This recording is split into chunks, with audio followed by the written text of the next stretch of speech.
What's up guys, YST here and welcome back to another Raid Shadow Legends video. And today we are on the test server and we're going to be doing a guide on stage 21 of the Skinwalkers faction wars. Now this one here has been really highly anticipated because it seems to be the one that most people have an issue with because they don't have some legendary champions, or they don't have the void one like a Basher or the Hawthorne's Reviver. And I tell you what, with a team like this today, using 3 epics, 2 rare champions, we are not going to be even close to dying, and we're going to take on this boss before he does any heal swaps. So I really want to showcase how I made this happen using a team like this, and kind of the fundamentals that I was bringing in. Now, Steel Skull here, AoE heals, increased defense, cleanses, and also a low chance of a poison on that A1 ability. Also has a pretty nice aura of increased ally defense. And this is just an amazing ability because it's just like the ultimate support champion for this faction. Then we have Ursine Ironhide, who can do AoE decreased attack, turn meter decrease, which is amazing, and also decreased crit rate. But the 2 things that I'm using him for is that decreased attack and also that turn meter manipulation.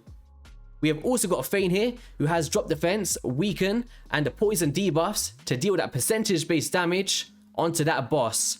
Also has a turn meter decrease on that A1 ability. And these rare champions, I always get mixed up, but it's Blood Painted and a Bloodhorn, I believe. And one of them does a ally protection on 2 random allies, which is okay, I guess. And both of them have decreased accuracy, which is a nice little touch for the waves getting to the boss, and also trying to stop some of those transfers and the fears, right? So that's pretty nice. Also, there's an A1 ability here with a poison debuff on a low chance, and a turn meter increase by 20% on all of your allies. So the kind of main theme here was increasing our turn meter so we could take more turns, and also decreasing the turn meter so the boss doesn't take as many turns. And that was pretty much the idea with this team. And just to break it down briefly, attacks all enemies, has a chance of placing a fear debuff, but the chance does increase by 15% per buff placed on this champion. So when he's kind of stealing your buffs, as long as you don't have buffs on your champions, pretty much they can't steal anything. So that's one way to counter this, and it works out pretty good as long as you time it along the cooldown, which is a free turn. Mirror Universe, which is kind of the skill that's going to increase those chances, has a chance to steal all buffs from the enemy and transfers them onto a random enemy, and then does like a debuff spread effect. You can resist some of these skills. Obviously it's hard to build high resistance and sustainability when you're trying to do this for the first time, but if you've got a bit of resistance in there, it's definitely worth having because you can kind of resist some of those debuffs that you initially placed on the boss. Also Medal of Fate, which can exchange the remaining HP levels with a target enemy. And this is the one where you kind of got to go through the whole cycle again. Now this team today I'm going to show can do it without the heal swap. But if you find your champions are not optimized enough, or you got a few 5-star champions, you'll be able to catch them on the second cycle once he does that initial heal swap. So let's get into this run. So once you come up against here, it's pretty much full auto at this point, but I want you guys to pay close attention to the actual skills that's happening. So we got the turn meter increase from that Blood Painted or whatever his name is.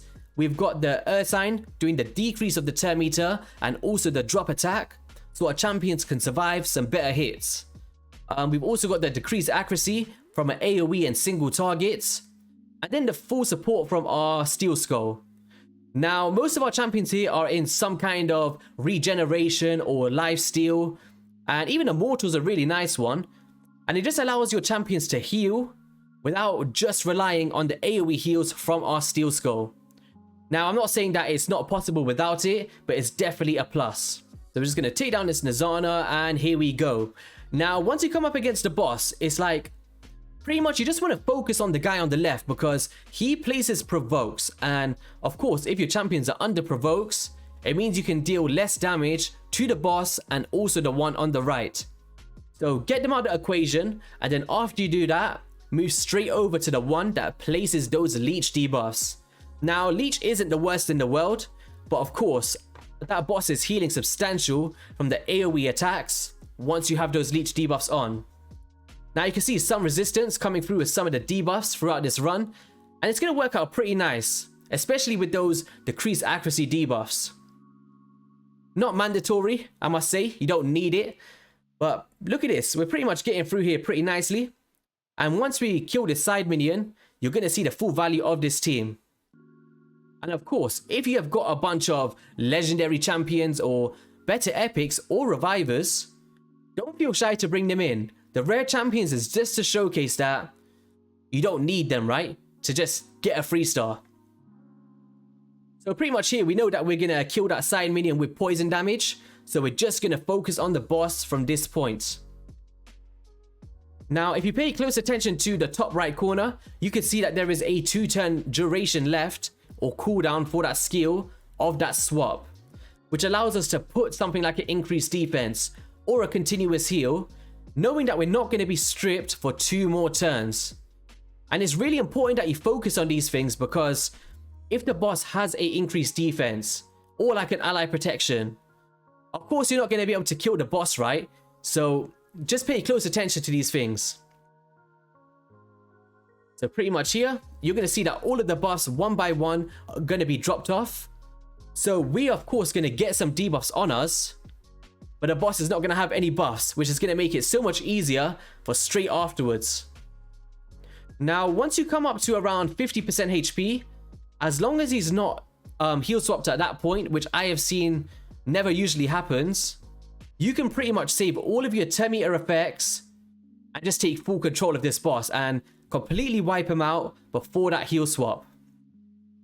4 of the champions here are in War Master, but one of them is completely no masteries. But we show all the skills and other options towards the end. There's those poison debuffs from that rare champion. And look at this, we have got 3 turns of no transfers, and we can just rock and roll with some sustainability.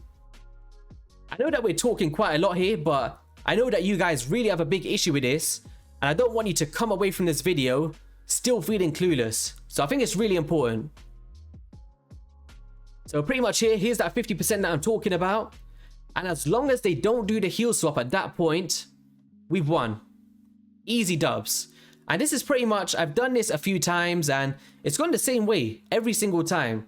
But when I did full auto and I wasn't timing my skills, there was 1 heal swap.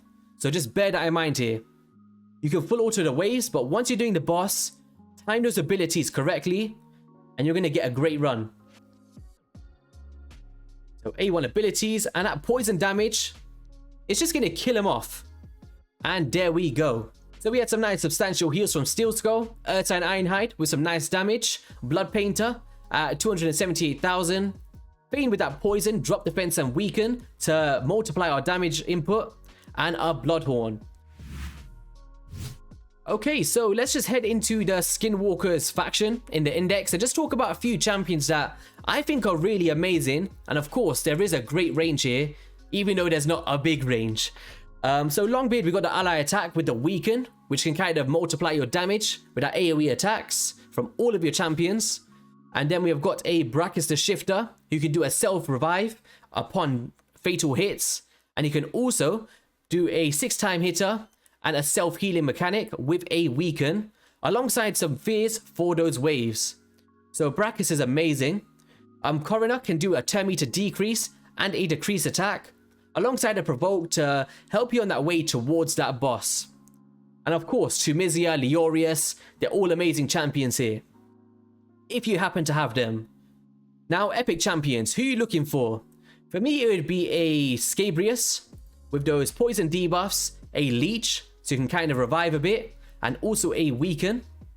And we have got a Rain Beast for a nice shield, revive for the waves, and a continuous heal. And then there's champions like a Flesh Terror that can increase the duration and also decrease the duration of buffs, and a 30% AoE heal, which is substantial, right? Horfreeze, one of the only revivers, if not the best reviver in this faction, of also placing a strengthen as well, as an increased attack and increased crit rate, and a stun on that A1 ability. And they're kind of my standouts, but be sure in the comment section below to let me know which champions you like to use here. Rare champions, Panthera, with that triple A1 for the 10 meter decrease. And a Gnarlhorn for that unkillable buff. For those people that just love to cheese, right? Also places a provoke debuff on all enemies for 1 turn. And a increased defense. So definitely look out for a Gnarlhorn. But in terms of the champions that I used today, so this was the Fane build, and pretty much we have got a lifesteal set with sustainability, and her base defense is just horrifically low, so just get this to the best of your capabilities. 210 speed, 50% crit rate, and enough accuracy to place those debuffs. I don't care about raw damage when I was doing this. I just wanted sustainability to survive the hits. Some nice support artifacts of lifesteal, immortal, or regeneration, and some masteries, and we're ready to rock and roll. So we are heading down to the War Master, as you see below, and we've got the support tree to extend our debuffs, which is pretty nice, and add to our accuracy stats. On my Steel Skull, we had a pretty fast one. This one was going at 238 speed, high sustainability, high defense, and enough accuracy to place those poison debuffs. And then we have gone the offensive and the support tree, very similar to our Fane. And pretty much we've got the A1 poisons, the cleanse, and that increased defense. In terms of Bloodhorn, the rare champion, why did I max him up? We have got a decreased accuracy on the A1 ability, which is okay, but it's not why we're using him. He actually has an ally protection, 50%, so the big version, on 2 random allies for 2 turns.